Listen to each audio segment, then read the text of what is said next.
Fine. Well, anybody can Welcome do back. two-dimensional maps. How about if we do four? Okay, maybe that's too much. We'll do three-dimensional maps. We can sort of do four-dimensional maps by adding a time sequence, but that's chapter 26, and we Most don't have a chapter 26, so sorry. four dimensions can get messy. Yeah. Um, yeah, so we want to talk about 3D data today.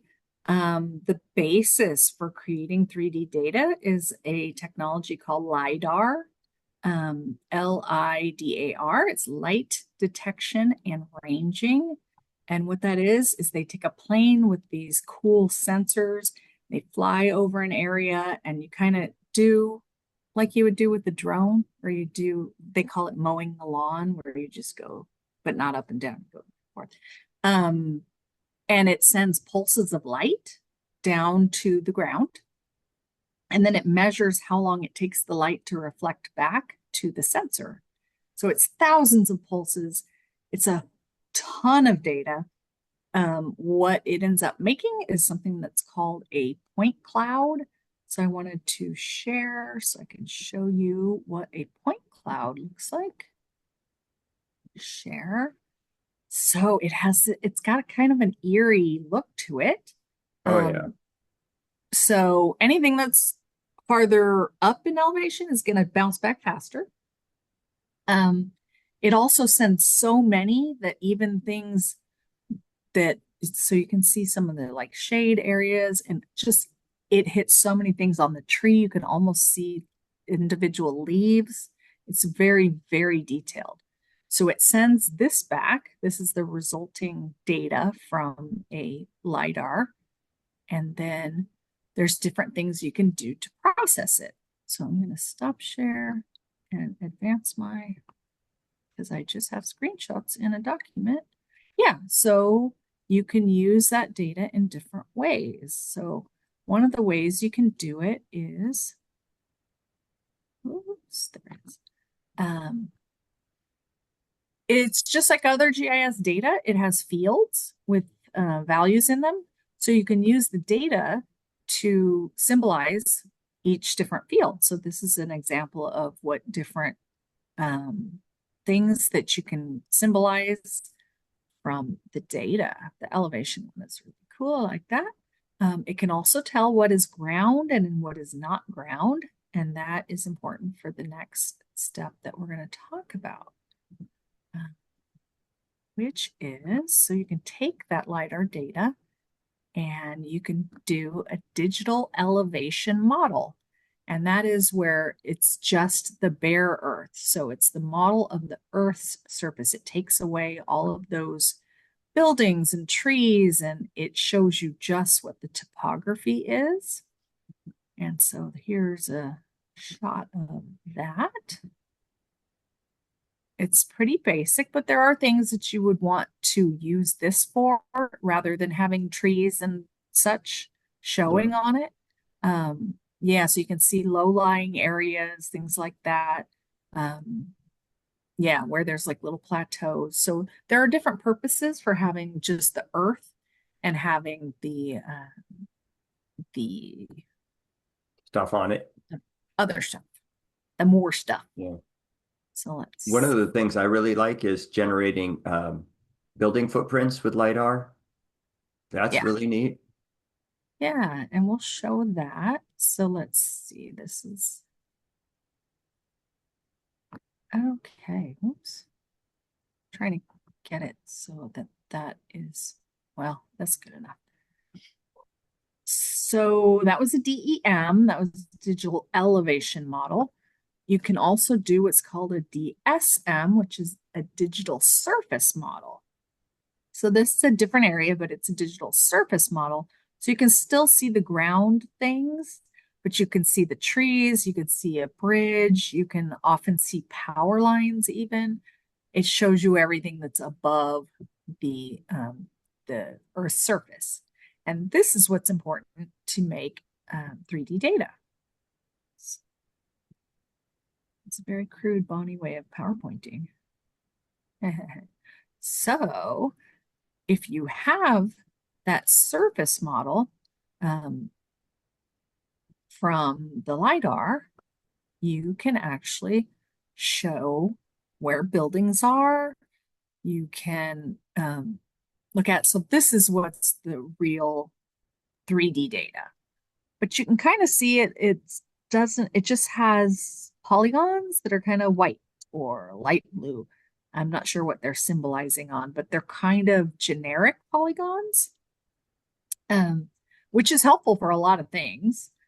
So it depends. And if you keep it at this, it uses less memory and less processing.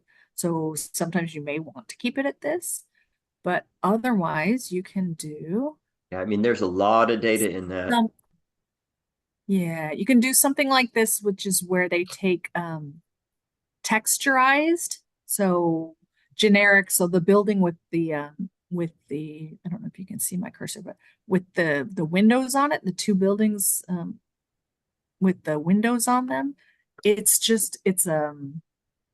like a symbol set, and you go, oh, let's put that one there.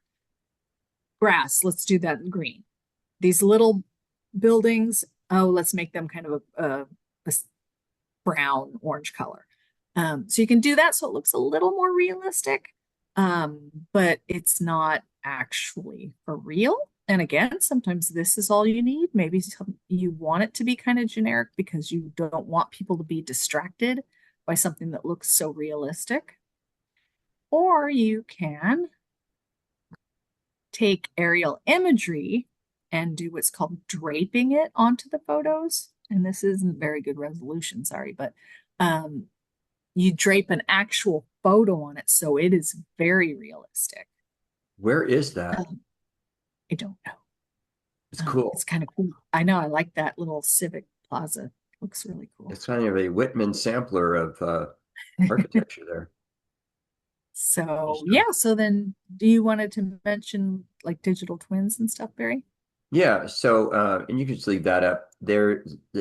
This is a phrase you may have heard, which is digital twin, where you are creating um, a 3D image that has intelligence to it, or 3D data that has intelligence to it, that you can now model as your city, as your development, as your campus, whatever the area that you're working with. And these are pretty cool things. They're they're still a little hard to do at the level of like a large city, but for a moderate, I know I'm not going to define even what that is, but moderate or smaller city, it's a pretty cool thing. And then to add on top of that, now they're combining gaming engines like Unreal, if you're familiar with that. Um, and now you can do a walkthrough through this community. So you can create a 3D rendering of a place, including, by the way, it could be a historic place that no longer exists anymore. Like, let's say you want to do Pompeii as it was, you can do that and now allow a user to have a walkthrough of it, and you can And do different scenarios. and how you would do that is you would survey or LIDAR what's there now, and then have modeling software that sort of recreates what it thinks it would have looked like back Yeah. in the day. So And yeah, and each of these things is still, each of these like cubes is still a building that has attributes. So it's still GIS data.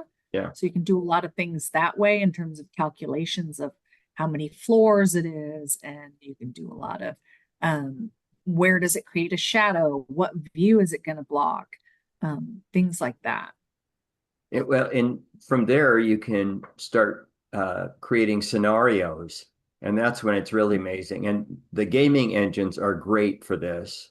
And by the way, it has been for a while that we've been using gaming engines to create like walkthroughs and things like that.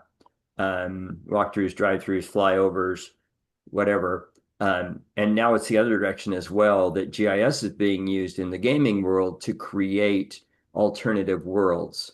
So using solid data, you're now creating places that make sense instead of just being a collection of places with interesting textures on them. They're they feel more real to the users. Yeah. So fun stuff. There's Yeah. money to be made there. So, and I wanted to mention also another product called ArcGIS Urban, which is a great tool for understanding a community and how you could consider scenarios in development. Yeah, it's a So great planning tool. it is a great planning tool. It's pretty amazing. And you can do things like looking at this, let's say that the those buildings right behind the three historic structures that you wanted to consider, how many units could we have in theoretical build out? Like it's clear that there's a height cap here because everything is pretty much the same height around there.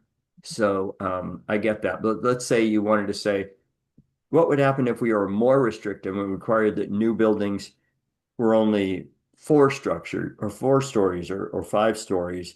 You know, how many units would we have then? And you can calculate all sorts of other outputs as well, including now you can do greenhouse gas emissions, you can do air pollution, you can do water consumption, you can do uh, transportation studies, you know, things like how many cars can get through here now with these proposed developments. And then say, okay, well, we are requiring a 5 foot setback. What if we only make that a 1 foot setback? Now, how does that change it? And it works off of your own zoning ordinance to start with, but it's really great for doing scenarios. So having that 3D data is pretty much a must to make it work. It's just so amazing what you could do with it. So not Yeah. trying to So sell we don't, urban. I know I was gonna say we don't use Urban for our class or our Yeah. book, but this gives you some foundation for what it is, what is the building blocks for things that are more advanced and hopefully an opportunity that you'll get to use them in the future. And we're biased because we have friends on the urban team. And we had a Yeah. former employee actually who was a former student who was on the urban team. And one of my former employees is on the urban team. So a little bias there, but mainly just it's pretty It's a good fascinating thing. product. So yeah, 3D. Oh, and by the way, it's not just above ground. You can do amazing stuff with below ground. Yes. So Oh my, yes. I think that was the first 3D application I ever saw was Brian Sims with Pasadena showing underground contamination and, you know, marking plumes out this way. Anyway, that was way cool. So we know smart people, just like you guys, right? We do. Okay, is that going to do us? I think so. Have fun with 3D. That's it. Three. All right. Peace out, everybody.